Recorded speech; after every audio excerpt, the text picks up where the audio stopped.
Después de tanto posibilismo, un poco de ofensiva vendría bien. En el año transcurrido de gobierno de la dupla Fernández, se impuso como marca el posibilismo. La llamada correlación de fuerzas no permitiría tomar medidas de fondo. En 2021 vendría bien un poco de ofensiva. Sergio Ortiz. El posibilismo es el mal principal de la política local y durante 2020 se impuso como marca mayor. No se puede siquiera soñar con cambios importantes de la economía, la justicia, los medios, la política, la constitución y tampoco con leyes o decretos que mejoren la vida de la población. Pensar en soluciones de fondo, por ejemplo, aunque sean tan legales y terráqueas como auditar la ilegal deuda externa, era visto como propio de marcianos o setentistas, en referencia a la época en que una generación de militantes luchó por el poder y perdieron la vida 30.000 de ellos, ellas y diverses. Se fue imponiendo otra concepción, muy retardada y burguesa de la política como el mero arte de lo posible. Y peor aún, el posibilismo, que sería lo posible reducido a su máxima expresión. Es cierto que en esos años 70 se cometieron errores de aventurerismo, pochismo y voluntarismo, que incidieron para que el terrorismo de Estado y sus socios políticos y empresarios vencieran resumando sangre por todos nuestros poros. Se sabe que en esos errores infantiles no hay que volver a incurrir. El problema es que pasó medio siglo y la política argentina renguea por derecha. Se recuesta en la pierna derecha, para decirlo en términos futbolísticos. Y en el fútbol bien jugado hay que usar ambas. El 10 basó su magia básicamente en la zurda, en la cancha y subir a escenarios políticos. ¿Por qué esta introducción? Porque después de lo visto en otros gobiernos peronistas y radicales, y también en lo actuado por los Fernández en 2020, parece llegado el momento de dar un volantazo hacia la izquierda, lo nacional y popular, el antiimperialismo. En síntesis, hacia un programa de gobierno que en su letra y su cometido recupere una serie de ideales patrióticos y hasta revolucionarios. Por caso, un impuesto permanente a las grandes fortunas con una alícuota de al menos el 5% anual. Recuperar esa senda morenista y sanmartiniana no será posible si no se da antes y en simultáneo la lucha política, cultural e ideológica, para romper ese balance liquidacionista de lo que fue la década del 70. El aniquilamiento físico que hicieron los genocidas de uniforme se completó con la visión de tantos políticos democrático-burgueses de que aquello fue una locura. Lo sensato y único posible es moverse dentro del sistema político respetando las correlaciones de fuerza y los favores de empresarios amigos. Si se hace otra cosa, sería el mensaje, nos volverán a llevar vivos a la ESMA y de allí nos tirarán al mar. Y seremos 300.000 pañuelos verdes. Ese razonamiento está en la base de estos casi 40 años de democracia limitada. Se dirá que en ese lapso hubo avances, como que esta semana el movimiento de mujeres pudo festejar la promulgación de la ley de interrupción voluntaria del embarazo. La victoria del pañuelo verde puede verse en línea con lo que se plantea en esta semana política. Fue una lucha heroica, comenzada en soledad hace décadas por mujeres que jugaron un rol de vanguardia, si les habrán dicho, iluminadas, o vanguardias extraviadas, los hombres y mujeres que usaban el sensatésmetro. Una y otra vez perdieron en el intento, dejaban jirones de vida alejándose de sus familias e hijos para estar en ese movimiento social. Quizás la peor derrota fue la de 2018, cuando se habían ilusionado con la media sanción en diputados. Volvieron a la carga, con muchas cosas en contra, la iglesia en la vereda del frente y un papa argento antiaborto. Las del pañuelo verde no rebajaron su programa. No dijeron, bueno, en vez de las 12 semanas aceptamos un aborto en las primeras 4, está bien que nos cobren por abortar, pero queremos un descuento del 50% y si es en efectivo del 60%. Y si es fruto de una violación, queremos que nos dejen abortar hasta la semana 6 y que el precio del aborto tenga un descuento mayor. No, la victoria del movimiento de mujeres tiene un sentido setentista, aun cuando la mayoría de sus integrantes no había nacido en ese tiempo. Otras sí que peinan canas o en las fotos se las ve encorvadas por el paso del tiempo, que no les arrugó sus ideas de juventud. El maíz es ajeno. En vez de tener en cuenta esa historia, la política gubernamental sigue caracterizada por los retrocesos a la hora de tomar alguna medida contra algún monopolio. El síndrome Vicentín afecta a Alberto Fernández y sus ministros.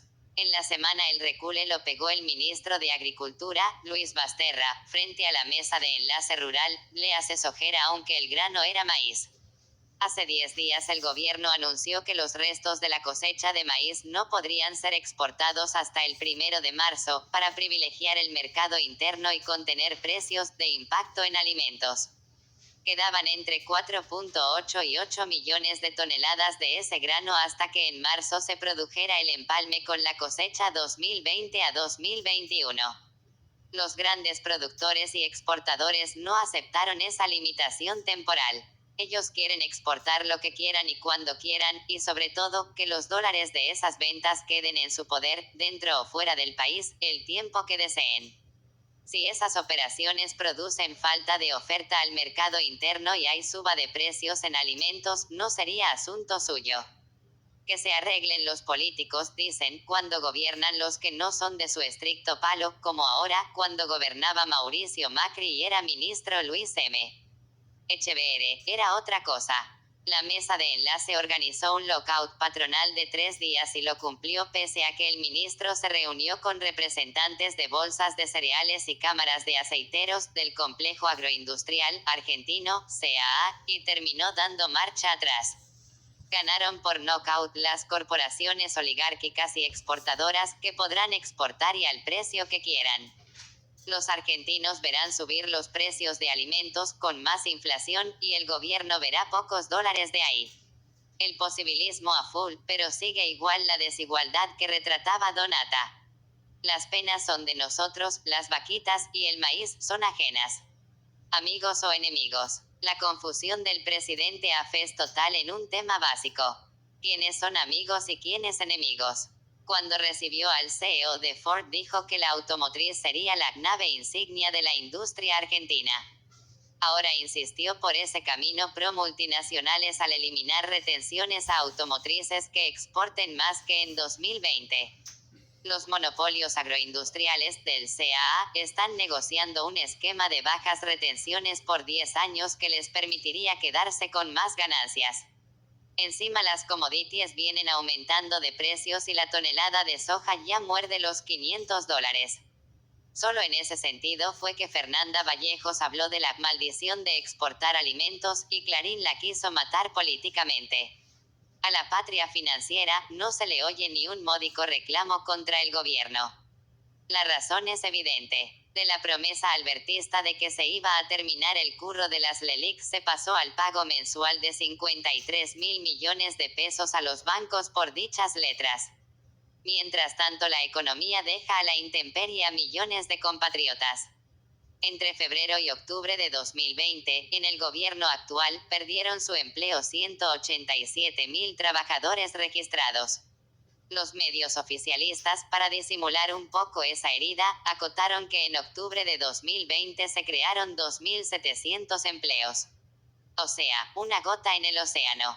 Y luego debieron admitir que la mayoría de esos nuevos puestos eran de monotributistas. Con aquellas patronales monopólicas, nacionales y extranjeras, el gobierno sigue apostando a la unidad y colaboración. Les sigue hablando al corazón y poniendo más plata en sus bolsillos. Los invitará a participar del Consejo Económico Social, que lleva un año de demora.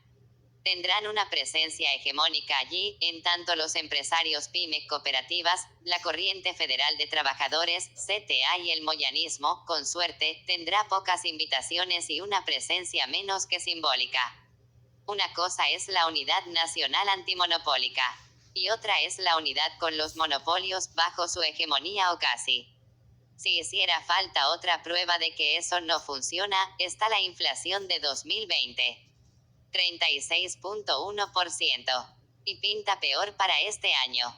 Se exhortará otra vez a los lobos a que cuiden el rebaño. O el Estado impondrá severos controles propios y sociales, con penas muy altas y expropiación de los empresarios abusivos. Los flojos y posibilistas dirán que eso es setentista, pero la inflación es un drama y hay que darle solución. patriótica, jacobina o setentista, como se la quiera llamar. No es asunto de blandengues. La opción patria o sumisión se vio el sábado en Jujuy, también en Cava frente a la Corte Suprema, basurero de la democracia. Miles de humildes tupaqueros se movilizaron por la libertad de Milagro Sala y demás presos políticos. El posibilismo agacha la cabeza y dice en voz baja que se espere más tiempo. El sentido común, no ya el revolucionario, dice que eso sería una rendición y hay que pelear por indulto o amnistía. Preso debería estar quien en 4 años de presidente acumuló 144 causas en su contra.